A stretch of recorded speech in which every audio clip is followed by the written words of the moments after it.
Hello, guys. Welcome, everybody, to Purple Haze Podcast. I am your host who bleeds purple and gold, Isaac. So, these next two episodes we're going to be doing in my vehicle, basically because I just, there's another one of our family members that are staying over, so I want some quiet time because before I get to work. So, show must go on.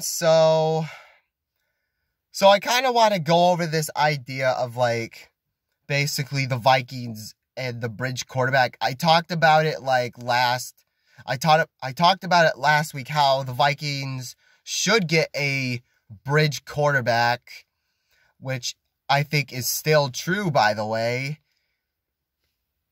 I mean, I want to go over basically some, ideas the Vikings should sign or maybe not sign, whether it's on the Vikings or somewhere else in the NFL. So we'll go with that, really. And just to be clear as to why, a couple of reasons as to why, for basically, that still shouldn't stop you from drafting a quarterback in the first round, but one, for basically an insurance policy, really.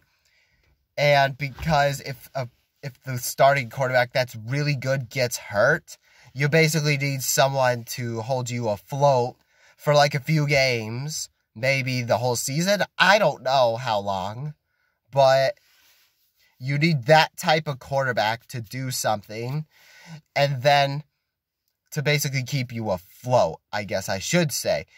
But also, secondly, if you wanted to go ahead and start that quarterback to start off the season and then give the rookie some time to take it in and breathe it in, just kind of like the NFL game atmosphere and as to how it is played, and then you want that quarterback to start first and then start the quarterback and that you just drafted to then start.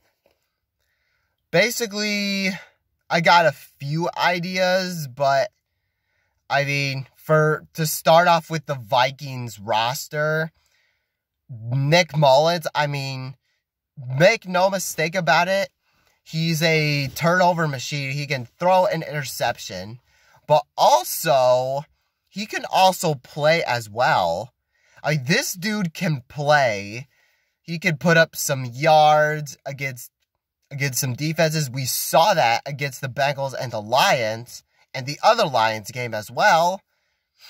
He's not going to win. He may win you a few games, but just not that many. But he could still play, I say, and get you those big yards to Justin Jefferson. We'll go ahead and do that. If you really have no choice. But, and then maybe Joshua Dobbs, I don't know about him. He can run outside the pocket. He can, he can throw. He's kind of a dual threat quarterback. That depends if you really want to keep. He's an honorable mention, but we'll see how that goes. And then kind of outside the league, Jacoby Brissett. He's the type of quarterback to not necessarily knock your socks off, but I think he's still pretty solid for the Vikings for a bridge quarterback idea. And then also Sam Darnold from the San Francisco 49ers. I think he could be pretty solid. I don't know. I don't know about Russell Wilson, but I know I said earlier that no, Russell Wilson cannot be the guy, but I'm more thinking that it just seems like to me that it makes the most sense to get Russell Wilson as your quarterback. I think that makes more sense, though, to me, in my opinion. I don't know what, but he can basically play. And if you want to bench him, just don't sign him to a big time contract. I suggest that you basically sign up to just like a 1-year rental, maybe like 10 million, 15 million, just for 1 year, and then maybe get his, because if he needs to be a backup, he could do that.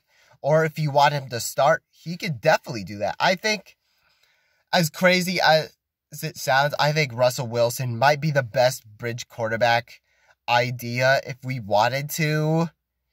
I mean, my top basically would be Nick Mullins, Sam Darnold, or Russell Wilson. One of these three, I think, can make the most sense, really, for bridge quarterbacks in case the Vikings need one. So I think those are my ideas. Let me know what your thoughts are. Thank you guys so much for watching. Make sure you guys hit that like button. Hit that subscribe button if you haven't already. Skol.